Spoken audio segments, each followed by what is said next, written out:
Hello viewers, মায়ের রন্ধনশালা এবং blogger চ্যানেলে আপনাদের সবাইকে স্বাগত। তো দেখুন, আজকে একটা আমি রেসিপি নিয়ে এখানে চলে এসেছি। আমি এখানে ডিমের অমলেট করে তরকারি বানাবো। তো এখানে তার জন্য দেখুন কাঁচা ডিম নিয়ে নিয়েছি। এগুলো কিন্তু কাঁচা ডিম। তো আমার যে কটা ডিমের প্রয়োজন ছিল আমি সে কটাই নিয়েছি, আপনারা আপনাদের প্রয়োজন মতো নেবেন। আর এখানে নিয়ে নিয়েছি পটল, কেটে নিয়েছি। এই যে এভাবে পটলটাকে কেটে নিয়েছি আমি। আলু এইভাবে ছোট ছোট করে কেটে নিয়েছিলাম।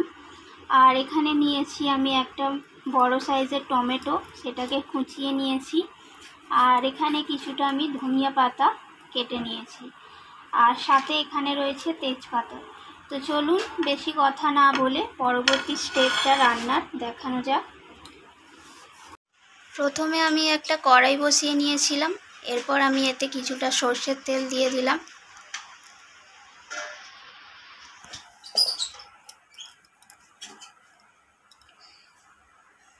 সর্ষের তেলটা আমার প্রায় গরম হয়ে এসেছে।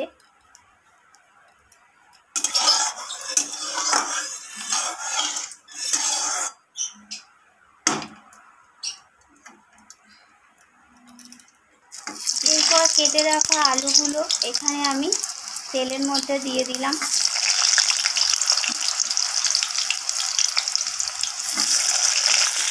সবকটা আলু আমি দিয়ে দিয়েছি তেলের মধ্যে। এরপর আমি এই আলুর মধ্যে লবণ দিয়ে দেব সামান্য পরিমাণে, আর হলুদ গুঁড়ো দিয়ে দেব সামান্য পরিমাণে। এরপর সব কিছুর সাথে আলুগুলোকে ভালোভাবে নাড়িয়ে চাড়িয়ে একটু লালচে করে ভেজে নেব।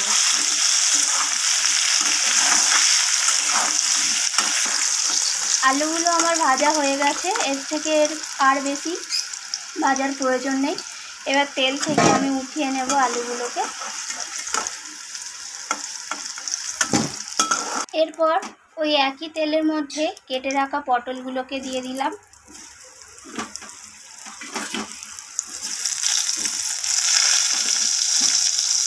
এরপর এখানে আমি দিয়ে দিলাম সামান্য পরিমাণে লবণ, আর দিয়ে দেব সামান্য পরিমাণে হলুদ গুঁড়ো। সব কিছু একসাথে ভালোভাবে মিশিয়ে নিয়ে পটলগুলোকে আমি লালচে করে ভেজে নেব।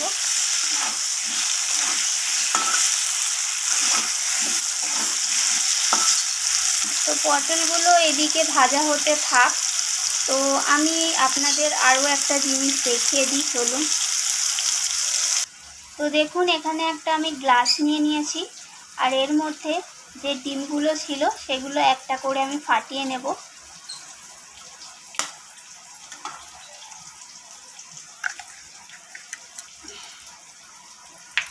এরপর আমি ছোট ছোট করে পেঁয়াজ কুচিয়ে রেখেছিলাম, সেইটা দিয়ে দিলাম ডিমের মধ্যে।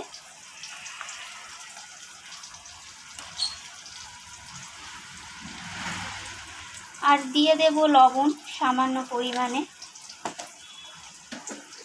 এরপর একটা চামচের সাহায্যে ভালোভাবে আমি ডিমটাকে এর মধ্যে গুলিয়ে নেব।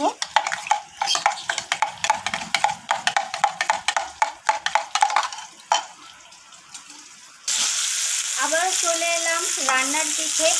তো দেখুন, পটলগুলো অনেকটা লাল লাল হয়ে ভাজা হয়ে এসেছে। এরপর আমি পটলগুলোকে উঠিয়ে নেব।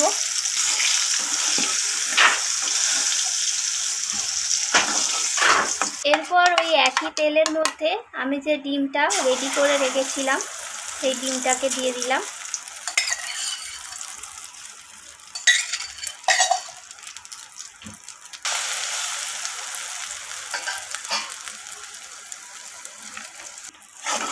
তো দেখুন, ডিমের অমলেটটা আমার হয়ে গেছে।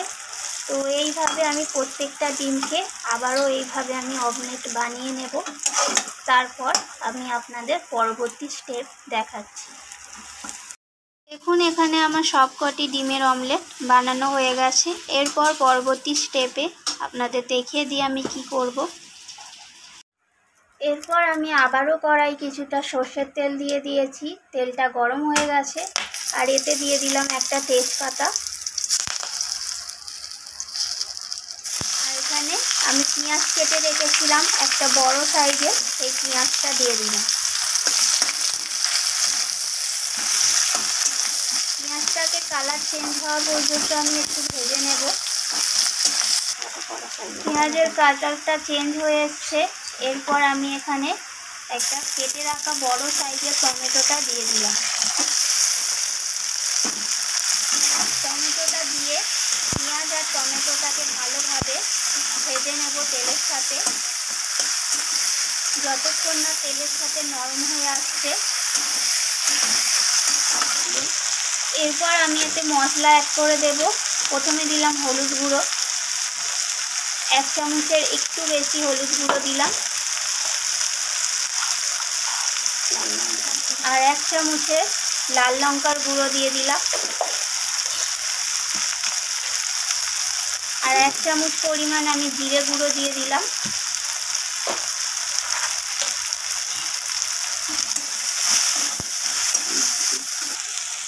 এরপর এখানে আমি 1 চামচের একটু কম রসুন বাটা দিয়ে দিলাম।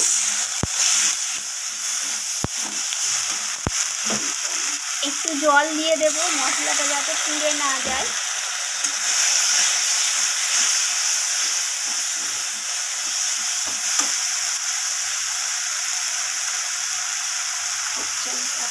আর 1/2 চামচ আদা বাটা দিয়ে দিলাম।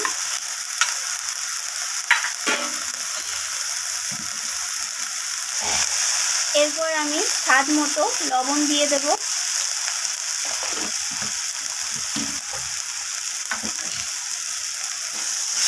এরপর ভালোভাবে আমি মশলাটাকে কষিয়ে নেব।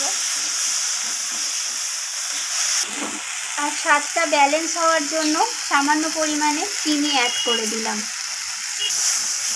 আবারও সব কিছু ভালোভাবে আমি কষিয়ে নেব।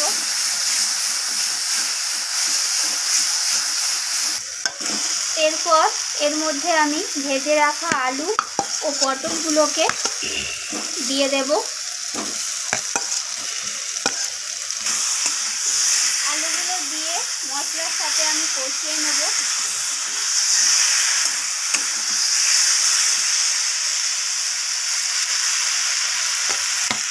আর এর মধ্যে আমি ভেজে রাখা পটলগুলোকে অ্যাড করে দেব।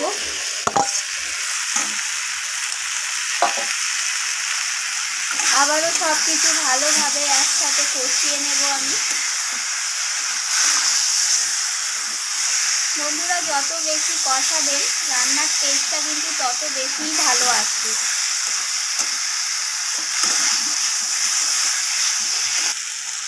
আর এর মধ্যে আমি কয়েকটা কাঁচা লঙ্কা দিয়ে দেব।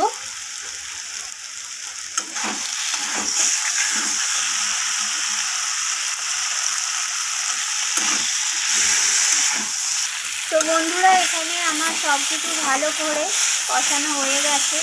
এরপর আমি এখানে জল অ্যাড করে দেব। জলটা আপনারা পরিমাণ অনুযায়ী দেবেন। যে যতটা গ্রেভি পছন্দ করবেন সেই অনুযায়ী আপনারা জলটা অ্যাড করবেন। তো বন্ধুরা, সব কিছু ভালোভাবে সিদ্ধ হওয়ার জন্য আমি এটাকে ঢাকা দিয়ে দেব। তারপর কয়েক মিনিট পর আমি আবারও ফিরে আসছি। তো বন্ধুরা, আমি ঢাকাটা সরিয়ে নিয়েছি। তরকারিটা মোটামুটি রেডি হয়ে এসেছে। এখানে এই পর্যায়ে আমি কিছুটা কেটে রাখা ধনেপাতা অ্যাড করে দেব।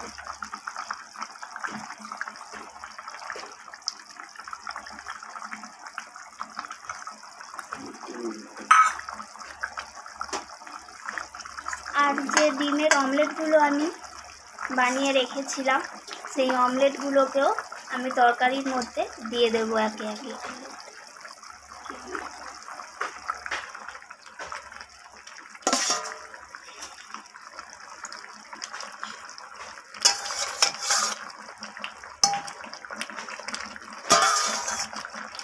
তো দেখুন, সব কটি অমলেট আমার দেওয়া এখানে হয়ে গেল। তো বন্ধুরা, এইভাবে যদি আপনারা ডিমটাকে পেঁয়াজ দিয়ে আর লবণ দিয়ে ডিমটাকে ফেটিয়ে নিয়ে অমলেট বানিয়ে খেয়ে দেখেন তরকারি বানিয়ে, তো কথা দিলাম স্বাদ কিন্তু অসাধারণ লাগে। তো ডিমগুলো একটু ঝোলের সাথে ফুটে উঠুক, তারপর আমি আপনাদের পরিবেশন করে দেখাচ্ছি। তো বন্ধুরা, এখানে আমি একটা জিনিস দিতে ভুলে গিয়েছিলাম। রান্নাটা তো আমার কমপ্লিট হয়ে এসেছে। এরপর এর মধ্যে আমি একটু সামান্য পরিমাণে সানরাইসের গরম মশলা ছড়িয়ে দেব উপর থেকে।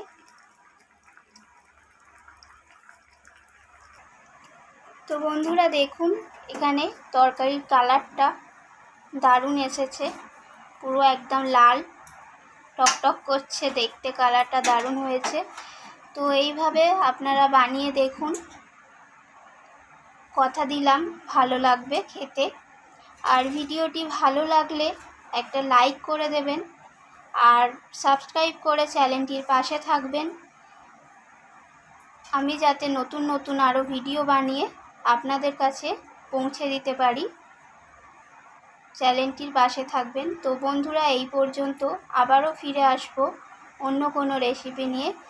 আজকের মতো এই পর্যন্ত, টাটা বন্ধুরা।